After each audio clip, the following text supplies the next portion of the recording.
एक रग का राग, इसका अर्थ ये हुआ कि जो एक नस है शरीर में, कोई भी रक्त वाहिनी है, रक्त वाहिका है, धमनी है, शिरा है, वो किस तरह के विचार व्यक्त कर रही है।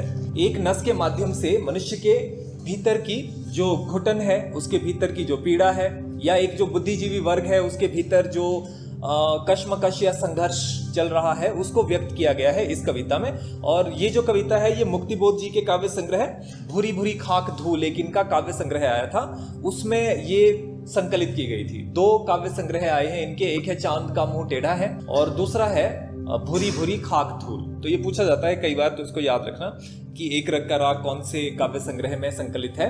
अब इसमें इन्होंने ये कहा है कि आजादी के बाद का जो समय था उसमें कभी कभार ऐसा लगता था कि कुछ सकारात्मक होने वाला है, देश आजाद हो गया है तो कुछ बेहतर चीजें होंगी और जो बुद्धिजीवी वर्ग है वो कुछ बेहतर काम करेगा। बुद्धिजीवी वर्ग का मतलब है जो प्रतिभाशाली लोग हैं, जिनके अंदर किसी तरह का कौशल है, जिनके अंदर बुद्धि है, सोचने समझने की शक्ति है, चिंतन करने की क्षमता है। तो वो लोग जो है उनसे ये उम्मीद की गई थी कि वो कुछ बेहतर काम करेंगे, लेकिन वो लोग स्वार्थ में डूब गए और ज्यादातर समाज के जो लोग थे वो ऐश परस्त हो गए, आराम तलब हो गए।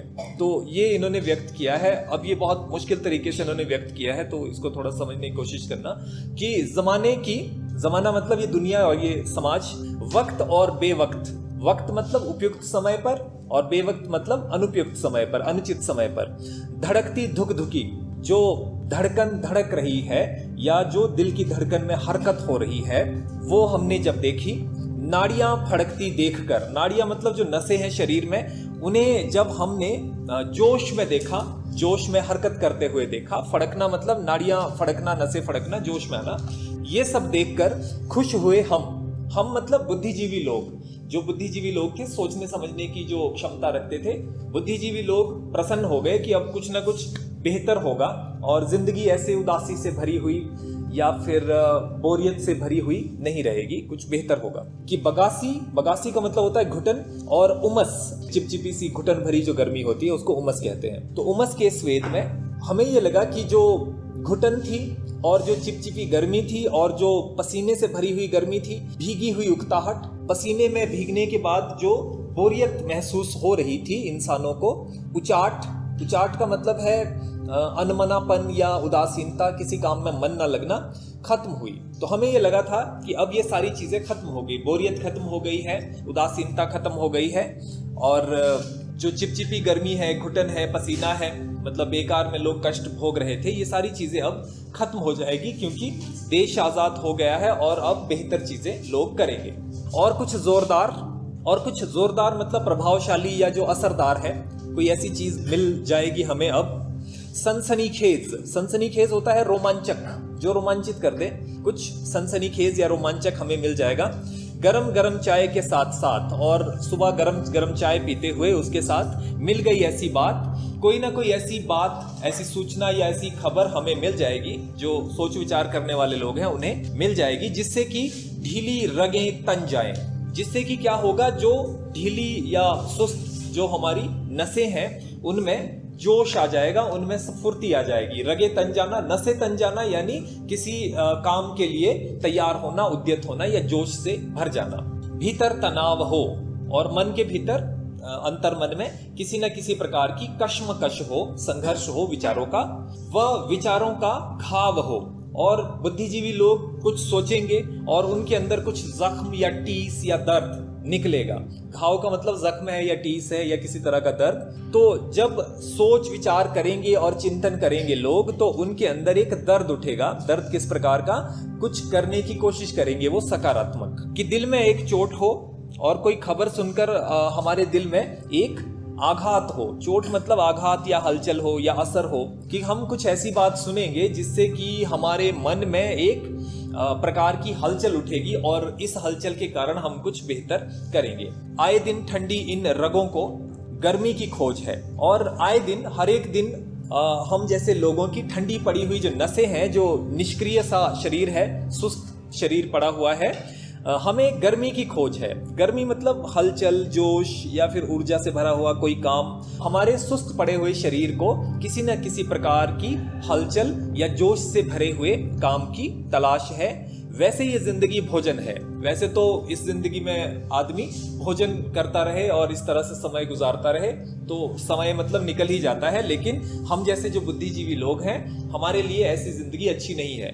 मौज है, मौज मतलब ऐश परस्ती और आराम, कि वैसे तो इस जिंदगी में भोजन मिल रहा है और ऐश हो रही है, लेकिन हम ये चाहते हैं बुद्धिजीवी लोग कि कोई ऐसी खबर मिल जाए जिससे कि हमारे भीतर हलचल हो और हम समाज की कुछ बुराइयों को दूर करें, हम सकारात्मक कार्य करें, हम भविष्य के लिए कुछ करें, हम जनता के लिए कुछ करें, तो हमारी ये इच्छा बनी रहती है। अगली पंक्तियों में जो बुद्धिजीवी लोग हैं उनके ज्ञान पर बात की गई है कि बुद्धिजीवी लोगों को हर प्रकार का ज्ञान है। बुद्धिजीवी का मतलब प्रतिभाशाली व्यक्ति या विद्वान व्यक्ति जो लिखने पढ़ने का काम कर सकते हैं। इसमें कवि आते हैं, लेखक आते हैं, पत्रकार आते हैं, दार्शनिक आते हैं, अलग अलग तरह के विचारक आते हैं और किसी भी तरह के पढ़े लिखे लोग हों वो सब आते हैं। तो पढ़े लिखे जो लोग हैं उनके पास सारी जानकारियां हैं, सारा ज्ञान उनके पास है, लेकिन फिर भी वो कायर बनकर बैठे हुए हैं, समाज को बदलने की कोशिश नहीं कर रहे हैं। तो उनको क्या क्या पता है ये इन्होंने कहा है और बड़े व्यंग्यात्मक रूप से कहा है कि समाज के जितने भी निंदा प्रवाद है, निंदा मतलब दोष निकालना या बुराइयां गिनना किसी की, प्रवाद का अर्थ होता है बेकार की बातें, अफवाहें। तो इस समाज में जितनी भी निंदा की जा रही है, दोष निकाले जा रहे हैं एक दूसरे के, और जितनी भी अफवाहें फैलाई जा रही है, सब हमें याद है। हम जैसे लोगों को, जो बुद्धिमान लोग हैं, पढ़े लिखे लोग हैं, हमें ये सब कुछ याद है समाज में क्या हो रहा है। हर एक का चेहरा, हम हर एक का चेहरा जानते हैं, हर एक का चेहरा पढ़ लेते हैं कि उसके मन में क्या चल रहा है। वह जीवन रहस्य हम जानते और उसकी जिंदगी में क्या चल रहा है, उसके जीवन के क्या राज हैं, क्या भेद हैं, वो भी हम जानते हैं। अंध कौन, अंधा व्यक्ति कौन है समाज में? अंधे का मतलब फिजिकली अंधा नहीं है, जिसको रास्ता नहीं सूझता है, जो देख कर भी सब कुछ अनदेखा कर रहा है, ऐसा व्यक्ति समाज में कौन है, हम उसके बारे में भी जानते हैं।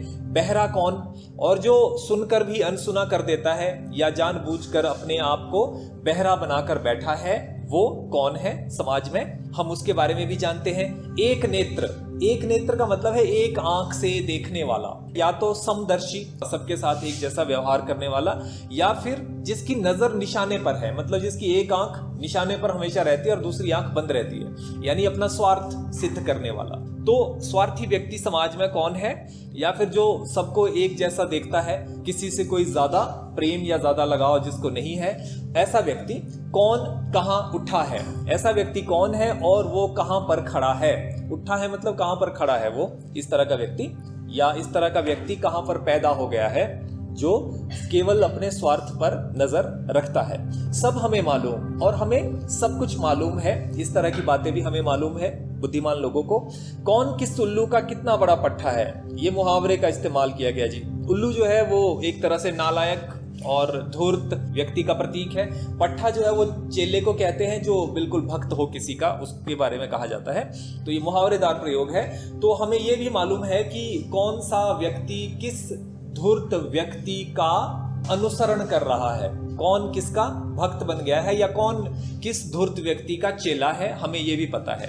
या फिर बड़े बड़े नेताओं के कौन कौन लोग चमचे हैं, या फिर बड़े अमीर लोगों के कौन चेले हैं, या फिर जो बहुत स्वार्थी लोग हैं उनके को किस तरह के शिष्य हैं, उनसे जुड़े हुए कौन किस तरह के लोग हैं, ये हमें सब कुछ पता है कि कौन कितना बड़ा चमचा है किसका, सब हमें मालूम, हमें ये सब कुछ मालूम है जो भी बातें ऊपर कही गई है। चाहो तो समाजी शोषण क्रिया की सब, समाजी मतलब समाज से संबंधित, शोषण क्रिया, शोषण का अर्थ होता है किसी व्यक्ति का गलत तरीके से लाभ उठाना, किसी व्यक्ति का या किसी वस्तु का, किसी संस्था का, किसी का भी। तो शोषण की जो क्रिया है, पूरी जो प्रक्रिया है, शोषण के जो तरीके हैं, चाहो तो, अगर आप चाहें तो समाजी, समाजी मतलब समाज से संबंधित शोषण क्रिया की सब, शोषण के जितने भी तरीके हैं उनकी सारी बातें हम बता सकते हैं। पाचन क्रिया की सब अंतड़िया, पाचन क्रिया होती है वैसे तो शरीर में जब भोजन पचता है तो वो सारी जो क्रिया है वो पाचन क्रिया है, लेकिन यहाँ पर अर्थ है कि किस तरह से लोग सारा धन हजम कर लेते हैं, किस तरह से लोग बेईमानी से कमाते हैं और उसको हजम कर लेते हैं, उसकी बात कही गई है। तो पाचन क्रिया की सब अंतड़ियां, अंतड़ियां मतलब अंदरूनी जानकारी, वैसे तो आंतें होती है ना, लेकिन यहाँ पर अंदरूनी जानकारी, उसकी पूरी प्रक्रिया, वास्तविकता, उसकी पूरा नंगा सच। पाचन क्रिया की सब अंतड़ियां कि अगर आप चाहें तो हम ये भी बता सकते हैं कि लोग किस तरह से हराम की कमाई को हजम कर लेते हैं, उसकी पूरी अंदरूनी जानकारी टेबल पर रख दें, हम मेज पर रख कर समझा सकते हैं। मतलब मेज पर मानचित्र बनाकर या चित्र बनाकर किसी भी तरह का या लकीरें खींचकर हम समझा सकते हैं कि समाज में लोगों का शोषण किस प्रकार से होता है और लोग किस तरह से हराम की जो कमाई है उसे हजम करते हैं। यानी बुद्धिजीवी लोग इतने ज्यादा ज्ञानी है कि उन्हें सब कुछ मालूम है कि कहाँ शोषण हो रहा है, किस तरह से लोग भ्रष्टाचार की कमाई खा रहे हैं और कैसे उसे हजम कर रहे हैं। तो हमें सब पता है कि तुम भी निहार लो। निहारना मतलब ध्यान पूर्वक देखना, अच्छी तरह से देखना या टकटकी लगाकर देखना। समाज का हर एक व्यक्ति इस पूरी प्रक्रिया को ध्यान पूर्वक देख सकता है। मतलब हम अच्छी तरह से शोषण की पूरी प्रक्रिया समझा सकते हैं, वह हम भी निरख लें। निरखना मतलब अवलोकन करना या देखना या जांच पड़ताल करना अच्छी तरह से। और हम लोग जो जानते हैं ये सारी प्रक्रिया, हम भी इस सारी प्रक्रिया को अच्छी तरह से देख सकते हैं, उसका अवलोकन कर सकते हैं। मतलब ये किसी से छुपा नहीं है। समाज में जो भ्रष्टाचार होता है ना, तो उसकी जानकारी किसी न किसी वर्ग को तो होती ही है, तो वो जानकर भी अनजान बने रहते हैं और चुप रहते हैं, क्योंकि वो कायर होते हैं एक प्रकार से। तो ऐसा इनका कहना है। या सुस्त होते हैं, वो अपना जीवन आराम तलवी के साथ जीना चाहते हैं और कुछ करना नहीं चाहते समाज के लिए। चाहो तो निज की ही खोपड़ी की हड्डी के बक्से को खोलकर, अगर आप चाहे तो हम अपनी ही खोपड़ी मतलब सिर, खोपड़ी में जो हड्डी का डिब्बा या ढांचा बना हुआ है अंदर, उसे भी हम खोलकर दिखा सकते हैं। यानी जो बुद्धिमान लोग हैं वो दूसरों के बारे में भी जानते हैं, समाज के बारे में, और अपने बारे में भी जानते हैं कि उनके अपने मन में क्या विचार चल रहे हैं, उसके बारे में भी ये लोग जानते हैं। तो हम अपने सिर की हड्डियों के डिब्बे को खोलकर आपके सामने भेजा उतार दें, तो हम आपके सामने, मतलब जो श्रोता है या जो पाठक है या जो पूछने वाला व्यक्ति है, उसके सामने हम अपना जो भेजा है या दिमाग है उसे हम उतार कर रख सकते हैं। अब भेजा उतारना ऐसा तो नहीं ना कि यहाँ से खोपड़ी खोल दी और भेजा उतार कर रख दिया है ना, कि ये मेरे विचार हैं। भेजा उतार दे यानी मन की जो बातें हैं या मस्तिष्क में जो चल रही बातें हैं वो हम साफ साफ समझा सकते हैं किसी भी व्यक्ति को, दूसरे व्यक्ति को, कि भेजा उधार दें। या फिर हम अपने जो विचार हैं वो दूसरों के दिमाग में थोड़े समय के लिए डाल सकते हैं। उधार देने का मतलब क्या है कि थोड़े समय के लिए दे देना पैसों के बदले। हाँ, ये भी बात हुई कि पैसों के बदले हम अपने विचारों को दूसरों को बेच सकते हैं, या फिर किसी चीज के बदले हम अपने विचार दूसरों को दे सकते हैं। तो हम क्या कर सकते हैं कि दूसरों के सामने अपने सारे विचार खोल कर रख सकते हैं और अपने विचार उधार भी दे सकते हैं दूसरों को कि वो उनका इस्तेमाल करें। विचार किस प्रकार के हैं?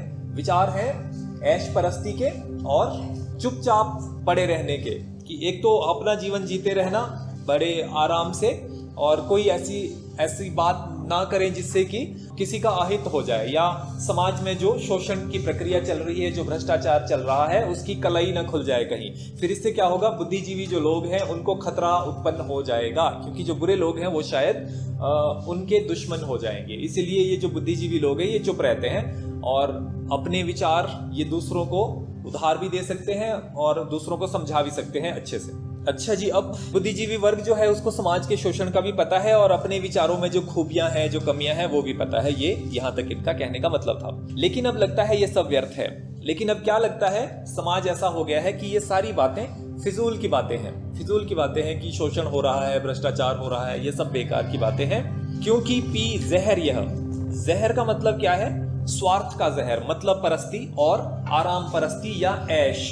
तो ये जो हमने जहर पी लिया है स्वार्थ का और ऐश परस्ती का, ऐयाशी का, इस जहर को पीकर, क्योंकि जी जहर यह, और इस विषैले वातावरण में जीकर, क्योंकि हमारे चारों तरफ सुस्त, कामचोर, काहिल, जाहिल और कम बुद्धिमान लोग हैं, तो इसलिए ये वातावरण ही ऐसा हो गया है, विषैला हो गया है। और इस वातावरण में जीने के कारण क्या हो गया है, सुन्न हुई नाड़ियां, जो हमारी नाड़ियां हैं, नसें हैं, उनमें हरकतें बंद हो गई है, उनमें अब जोश ही नहीं है, नसों में जोश ही नहीं है, निश्चेष्ट हो गई है, जिसमें कोई चेष्टा ही नहीं है, कोई हलचल ही नहीं है, तो नाड़ियां सुन्न हो गई है।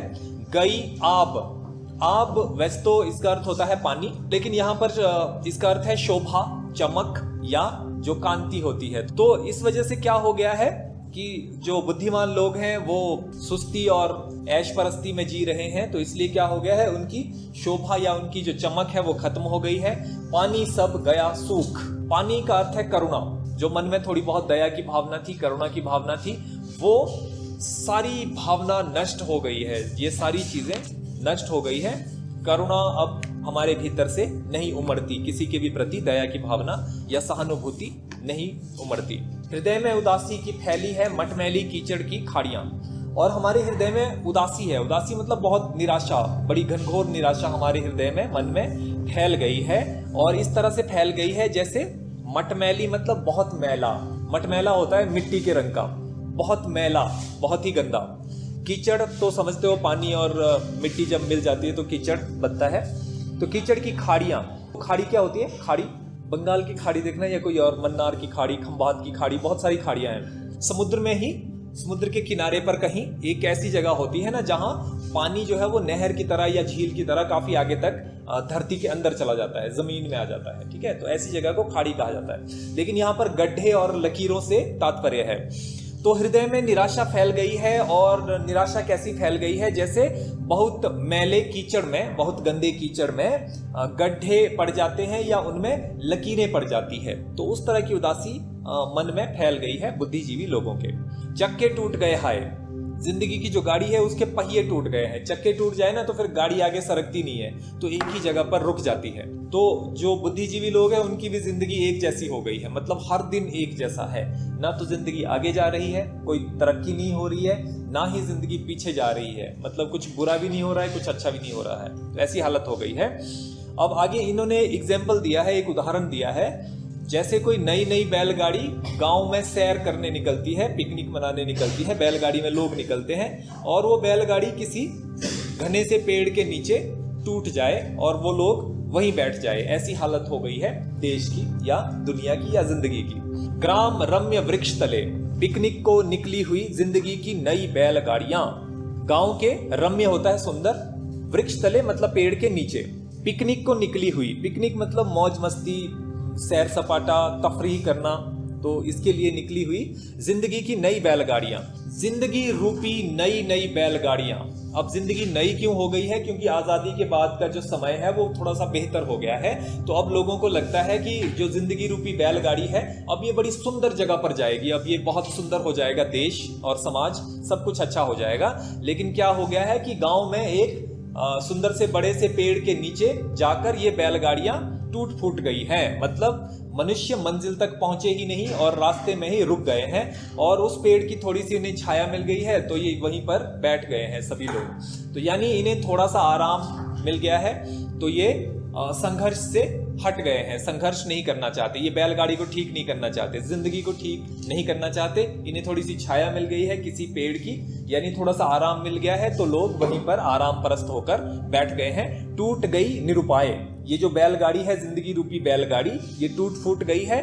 और निरुपाय का अर्थ क्या है? कि इनको ठीक करने का अब कोई उपाय बाकी नहीं बचा है।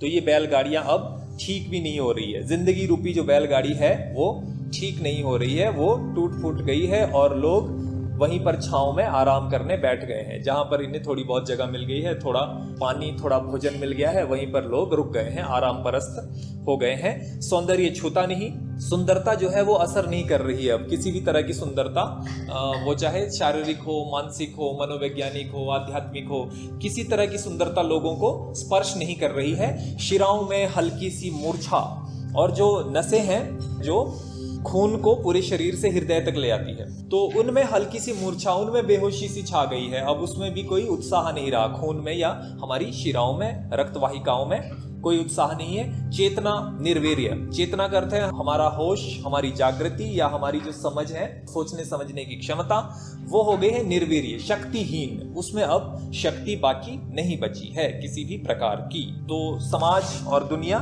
शांति से भर गए हैं, इनमें कोई जोश नहीं रहा, उत्साह नहीं रहा। अब इनमें ऐसी बेहोशी छा गई है जैसे किसी तरह का नशा करने के बाद, किसी तरह का जहर पीने के बाद जिस तरह की हालत होती है, वैसी हालत समाज की हो गई है।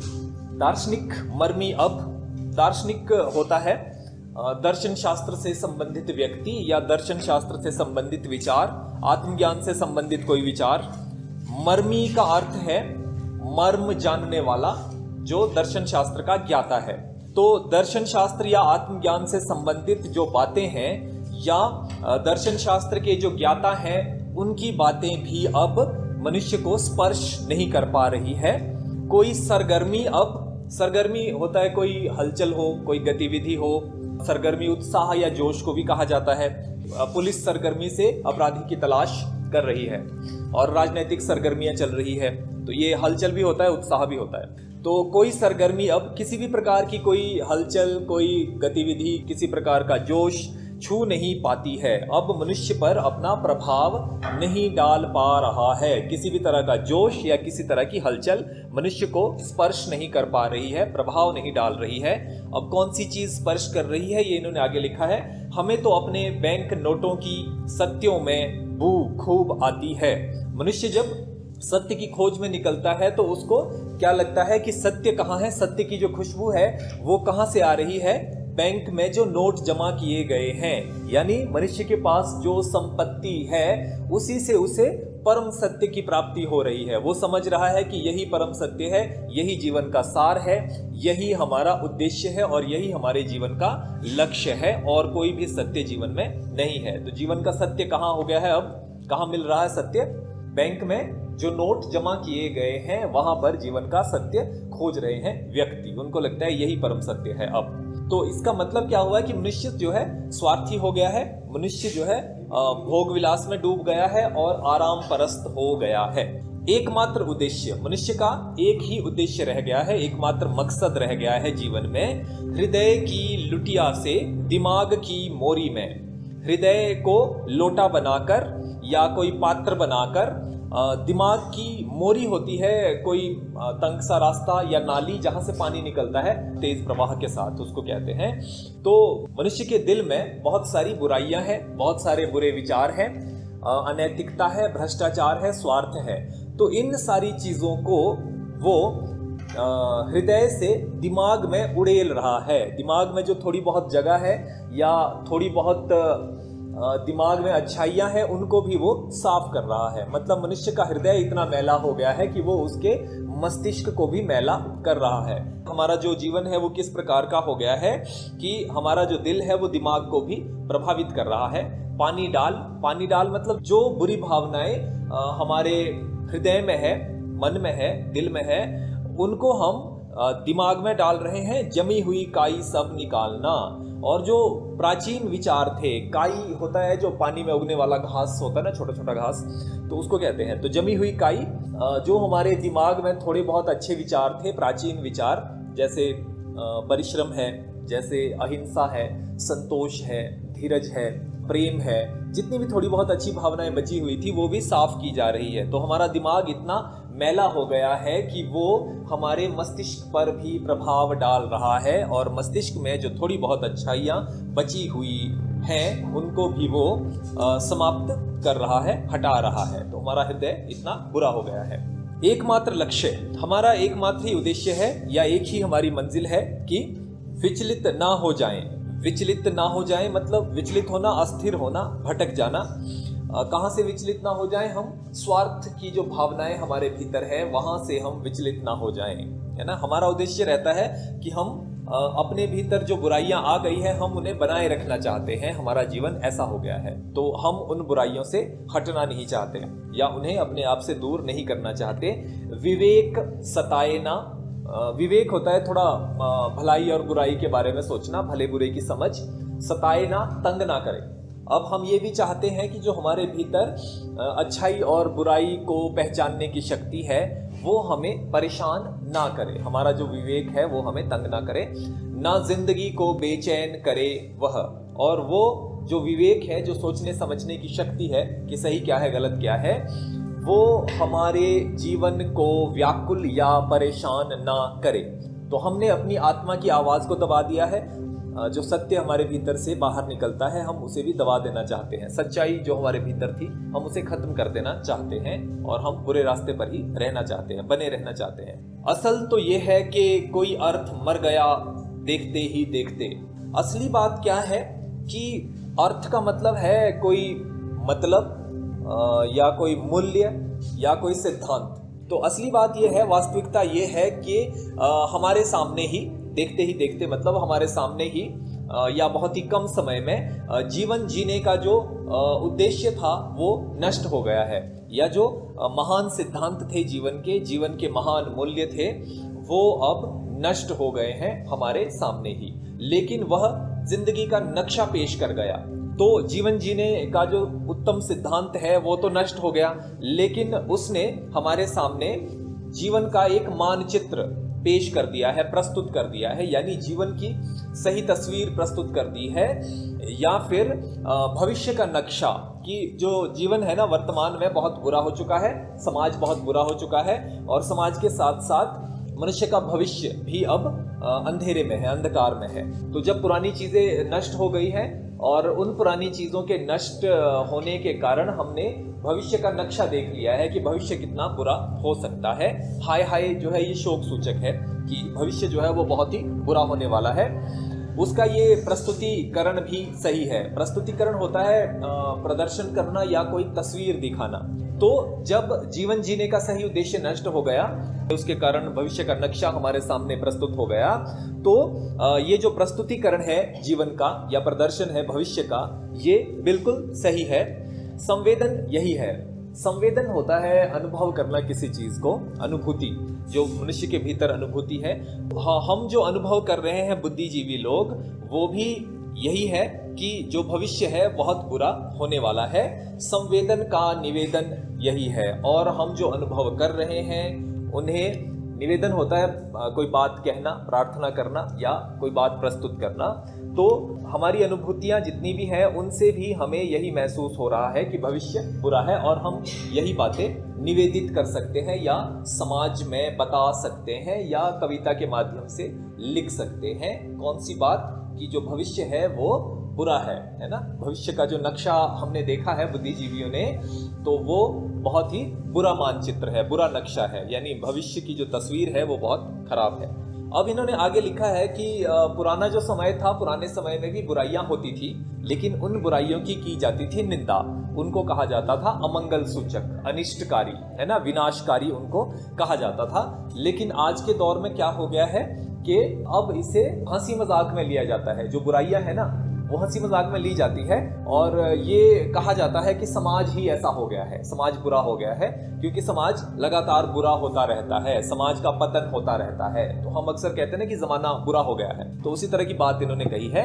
पूर्व युगों में भी खूब बुराइयां रही आई। पुराने समय में भी बहुत सारी बुराइयां थी, बुराइयां आती रही समाज में, किंतु लेकिन वे भीमाकार, लेकिन वो भीमाकार मतलब बहुत विशाल, बहुत विकराल दिखाई जाती थी, शक्ति रूप, और वो बहुत शक्तिशाली दिखाई जाती थी। और जैसे रावण है, दुर्योधन है, दुशासन है, तो इन सबको शक्तिशाली दिखाया जाता था, लेकिन साथ में इनकी हार भी दिखाई जाती थी। तो इनको पहले विशाल दिखाया जाता था, बुराइयों को बहुत ज्यादा बढ़ा चढ़ा कर दिखाया जाता था, ताकि समाज में लोग ये समझे कि बुराइयां समाज के लिए घातक है। भीमाकार शक्ति रूप दिखलाई जाती थी, विशाल दिखाई जाती थी, और बहुत शक्तिशाली वो दिखाई जाती थी। रावण व कुंभकर्ण शैतान उनका ही रूप था, और रावण जैसा जो पात्र है रामायण का खलनायक, और कुंभकर्ण जो रामायण में एक पात्र है, और शैतान, कुछ धर्मों में शैतान की भी परिकल्पना है कि एक ईश्वर होता है, एक शैतान होता है।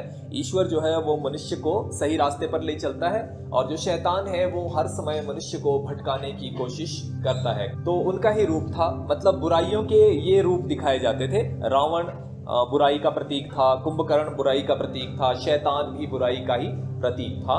उनसे डरा जाता था। लोग इन बुराइयों से या बुरे लोगों से भयभीत होते थे, डरते थे। उन्हें पता था कि ये समाज के लिए घातक है। उनसे लड़ा जाता था, और उनसे लड़ाई भी की जाती थी, युद्ध भी उनसे किया जाता था, और उन्हें नष्ट करने के प्रयास किए जाते थे।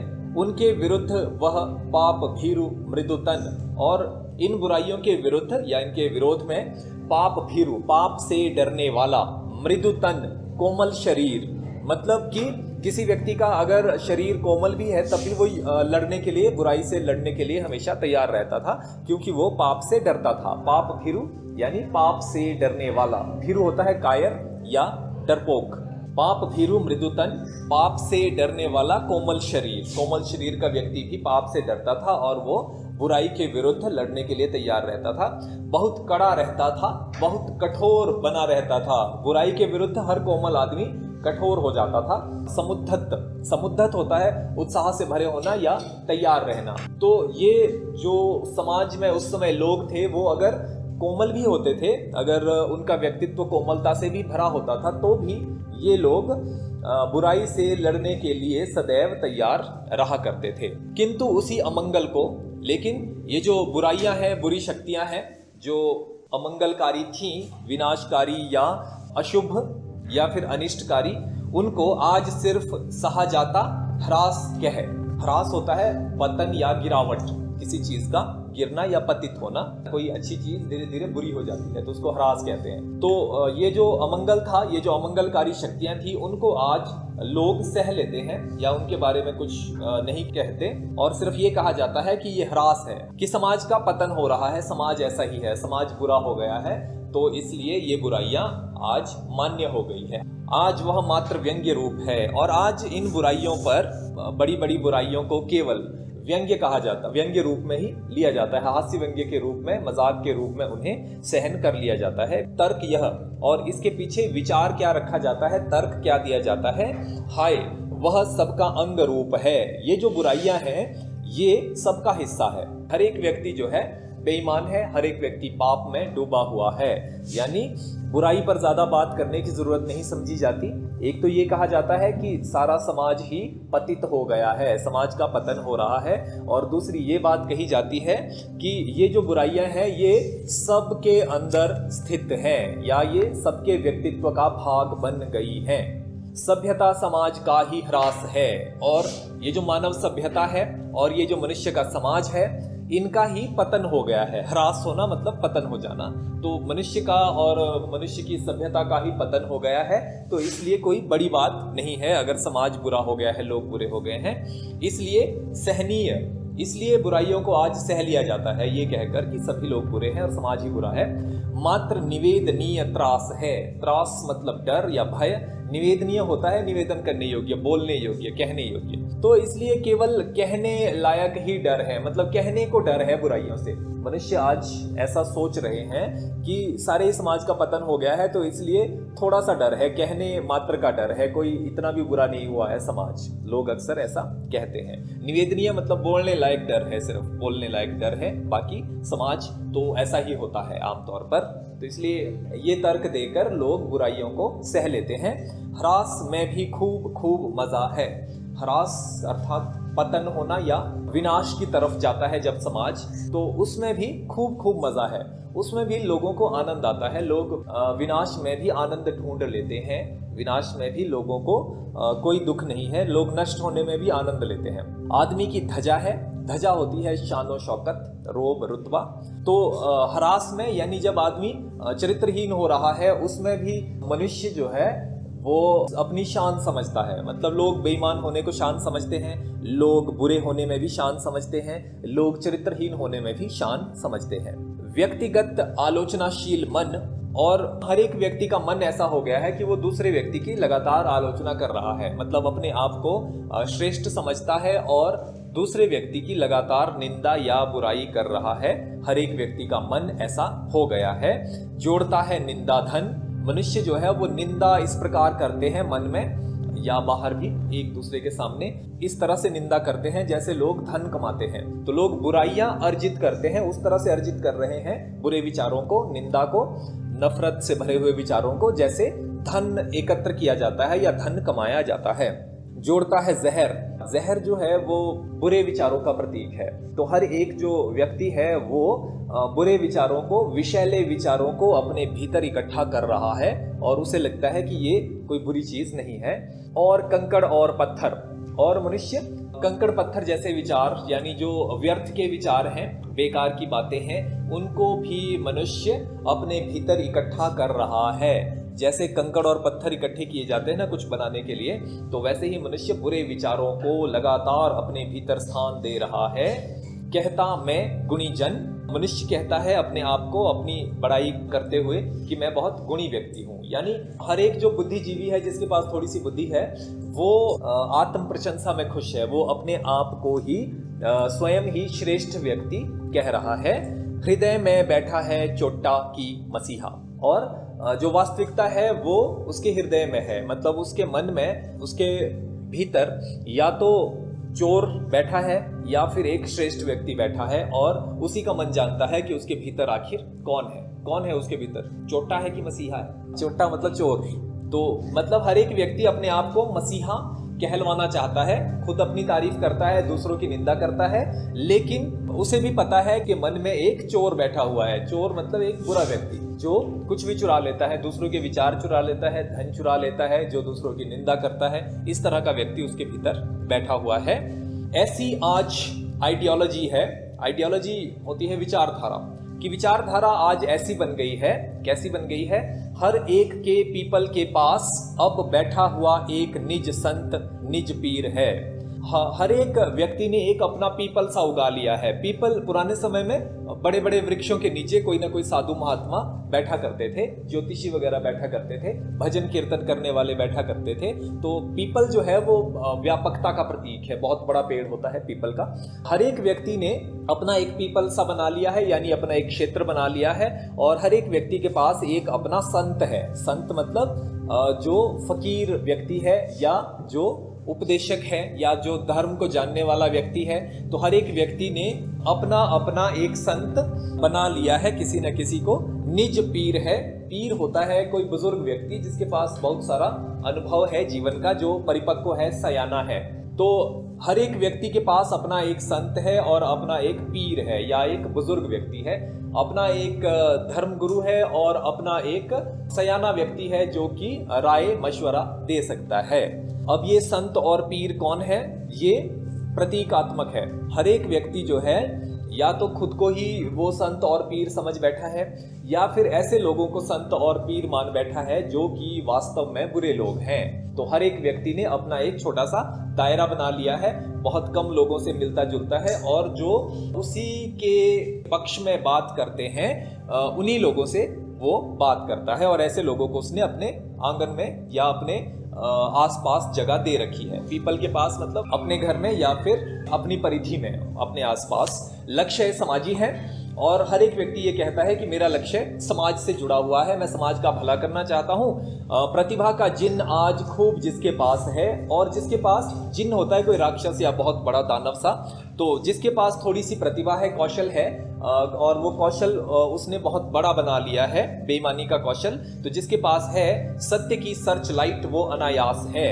वो व्यक्ति, सर्च लाइट मतलब खोज करने के लिए जो बिजली जलाई जाती है, टॉर्च, या टॉर्च को हिंदी में चोर बत्ती भी कहते हैं, तो चोर बत्ती। तो वो जो व्यक्ति है जिसके पास थोड़ा कौशल है लोगों को ठगने का और बुराइयों को आश्रय देने का, तो उस व्यक्ति को सत्य की लाइट या सत्य की रोशनी अनायास ही लोग मान लेते हैं। यानी जिसके पास थोड़े पैसे हैं और जिसके पास थोड़ा सा अपने आप को सही ढंग से प्रस्तुत करने का तरीका है, उसे ही लोग आज सत्य की रोशनी समझ लेते हैं, यानी उसे श्रेष्ठ व्यक्ति आज मान रहे हैं, और ये सब अनायास ही बिना मेहनत किए हो रहा है।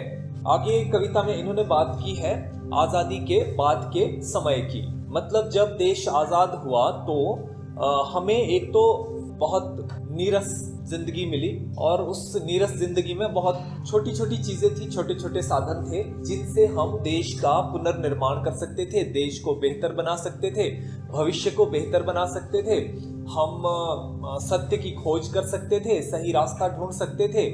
लेकिन जब देश नया नया आज़ाद हुआ था तो लोगों के मन में उत्साह था, उमंग थी, और लोगों के मन में जो बलिदान किए गए थे उनके प्रति सम्मान भी था, थोड़ा दर्द भी था लोगों के मन में कि हमने बहुत कुर्बानियां दी है आज़ादी के लिए। लेकिन जैसे जैसे समय आगे बढ़ता गया तो क्या हुआ कि लोगों के मन में जो दर्द था, जो सहानुभूति थी, सम्मान था शहीदों के लिए, बलिदानियों के लिए, वो खत्म हो गया, धीरे धीरे नष्ट हो गया। और जो हमें थोड़े बहुत साधन मिले भी थे उससे हम कोई भी बेहतर भविष्य नहीं बना पाए, और वो साधन भी धीरे धीरे खो गए। साधन जो है वो दो प्रकार के हो सकते हैं। एक तो देशवासियों में जो गुण था उत्साह, उमंग, सपने देखना और भविष्य की योजना बनाना, इस तरह के साधन हमारे पास थे। और दूसरा, थोड़े बहुत भौतिक साधन भी थे, कुछ इमारतें, कुछ सड़कें, कुछ फैक्ट्रीज, ये सारी चीज़ें थी और इनसे हम देश को बेहतर बना सकते थे। लेकिन मुक्तिबोध कहते हैं कि हम देश को बेहतर नहीं बना पाए, बल्कि हम आराम परस्त हो गए और जो उच्च वर्ग के लोग थे उन्होंने पैसे कमाने को ही परम लक्ष्य मान लिया, तो इससे नुकसान बहुत हुआ। अच्छा, अब ये लिखते हैं, खेद है कि गलती सिर्फ एक हुई हमसे। खेद है मतलब दुख है कि हमसे एक बहुत बड़ी गलती हुई। वो गलती क्या थी कि जिंदगी की रेती में, रेती जो है यहाँ पर नीरसता का प्रतीक है, नीरस बिल्कुल जिसमें कोई रस ही नहीं है, कि हमें बड़ी नीरस और बड़ी उबाऊ जिंदगी मिली थी जिसमें बहुत ज़्यादा उमंगे नहीं थी, लेकिन उसमें भी किरचे मिले कांच के। किरचे होते छोटे छोटे टुकड़े, तो उसमें भी कांच के छोटे छोटे टुकड़े हमें प्राप्त हुए। यानी ये जिंदगी रेत की तरह नीरस थी, लेकिन जैसे रेत में भी कुछ ना कुछ छुपा होता है, चमकीले पत्थर छुपे होते हैं या कुछ और छोटी मोटी चीजें मिल जाती है काम की, तो वैसे ही हमारी जिंदगी में भी कांच के टुकड़ों की तरह कुछ साधन थे, कुछ विचार थे, कुछ सपने थे। लेकिन उससे क्या हुआ, तो मन में भी पूरा शीशा हम नहीं बना पाए सांच का। शीशा का मतलब है यहाँ की योजना पूर्ण रूप से बनाना, कल्पना करना भविष्य की, और सांच अर्थात सच्चाई। सच्चाई से यहाँ तात्पर्य है कि सही रास्ता या भविष्य की योजना, कि हमें अपने जीवन में या हमें आज़ादी के बाद हमारे देश में थोड़े बहुत साधन हमें प्राप्त थे, जैसे कि रेत में कुछ रत्न के टुकड़े या सुंदर से पत्थर मिल जाते हैं, उसी तरह से हमारे पास भी कुछ चीज़ें थी, लेकिन हम उन चीज़ों से कोई भी ठोस काम नहीं कर पाए। यानी हमें वो चीज़ें मिली, लेकिन हम अपने मन में भी पूर्ण योजना नहीं बना पाए, है ना, कि इनका क्या करना है, इन साधनों से हम देश का भविष्य कैसे संवारेंगे। जैसे छोटे छोटे टुकड़े होते हैं ना, उनसे एक बड़ा शीशा बन सकता है, आईना बन सकता है, सुंदर सा कोई कलाकृति बन सकती है। तो हमें बनाना तो बहुत कुछ था, लेकिन हम मन में भी योजना को पूर्ण रूप नहीं दे पाए, अपने मन में भी पूरी कल्पना नहीं कर पाए। जैसे छोटे छोटे टुकड़ों से शीशा बनता है, उस तरह से भी हम छोटे छोटे साधनों से या छोटे छोटे विचारों से एक अच्छे भविष्य की पूर्ण कल्पना नहीं कर पाए, या बेहतर भविष्य के बारे में नहीं सोच पाए, या हम सच्चाई का जो रास्ता है वो हम नहीं अपना पाए, या उसे हम खोज नहीं पाए। रत्न का टुकड़ा मिला हमें। रत्न होता है कोई भी कीमती और बहुमूल्य पत्थर जो होता है उसको रत्न कहा जाता है, या कोई बहुमूल्य पदार्थ तो उसको रत्न कहते हैं। जैसे हीरे हैं, मोती है, जवाहरात है, अलग अलग प्रकार के। तो आजादी के रूप में हमें एक छोटा सा कीमती पत्थर का टुकड़ा मिला, और हमें क्या करना था, इस टुकड़े से पूर्ण रत्न बनाना था। यानी देश को बेहतर बनाना था, समाज को बेहतर बनाना था, हमें भौतिक रूप से देश को समृद्ध बनाना था, और हमें एक अच्छा भविष्य भी बनाना था। लेकिन क्या हुआ, हमें आजादी के रूप में छोटा सा रत्न का एक टुकड़ा तो मिला, लेकिन हाय शोक सूचक है। शोक की बात यह है कि पूरा रत्न अंश का पूर्ण रूप, एक छोटे से टुकड़े को हमें पूर्ण रूप देना था, उसका पूरा रत्न बनाना था। एक कीमती पदार्थ को हमें पूर्ण रूप से बड़ा पदार्थ बनाना था, लेकिन हम पूरा रत्न नहीं बना पाए। हम किसी पूरी प्रतिमा का निर्माण नहीं कर पाए, हम पूरा लाभ नहीं उठा पाए। तो इसके बहुत सारे अर्थ निकलते हैं। तो हमें एक अवसर मिला, आज़ादी के रूप में हमें एक मौका मिला छोटा सा, लेकिन हम इस मौके को पूरी तरह से इसका फायदा नहीं उठा पाए, है ना। हम इस मौके को भुना नहीं पाए और ना ही लाभ उठा पाए। ये ऐसा ही हुआ जैसे हमें एक छोटा सा टुकड़ा मिला है कीमती पदार्थ का, और हमें उससे पूरा रत्न बनाना था, उसको और बेहतर बनाना था, लेकिन हम नहीं बना पाए। कल्पना में भी हम ला नहीं पाए थे हम पूरे रत्न की। पूरा रत्न मतलब बहुत बेहतर भविष्य या फिर एक बेहतर देश, तो उसकी हम योजना भी नहीं बना पाए थे। मतलब हम कल्पना भी नहीं कर पाए थे कि हम इस अवसर को किस प्रकार से समृद्धि में बदलें, देश को किस तरह से हम संपन्न बना दें। हम अपनी कल्पनाओं में भी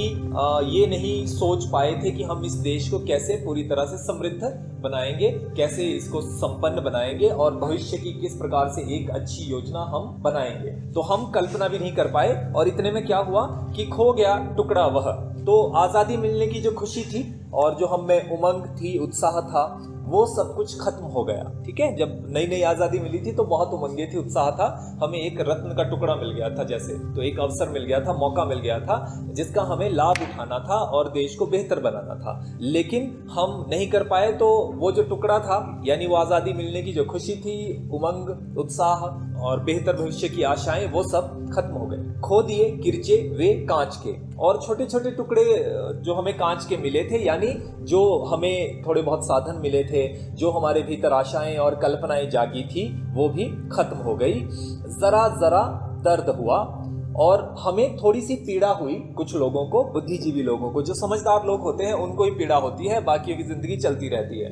तो जो चिंतनशील लोग होते हैं ना, सोच विचार करने वाले, ये आमतौर पर कौन होते हैं? या तो लेखक होते हैं, या फिर पत्रकार इत्यादि होते हैं, या दार्शनिक होते हैं, या समाज सेवक होते हैं। तो इन लोगों को थोड़ा बहुत दुख हुआ, पीड़ा हुई कि हमने अवसर खो दिया। आज़ादी के बाद का भारत हमें बेहतर भारत बनाना था, लेकिन ये जो भारत है, ये आज़ादी से पहले के भारत से भी बुरा भारत बन रहा है।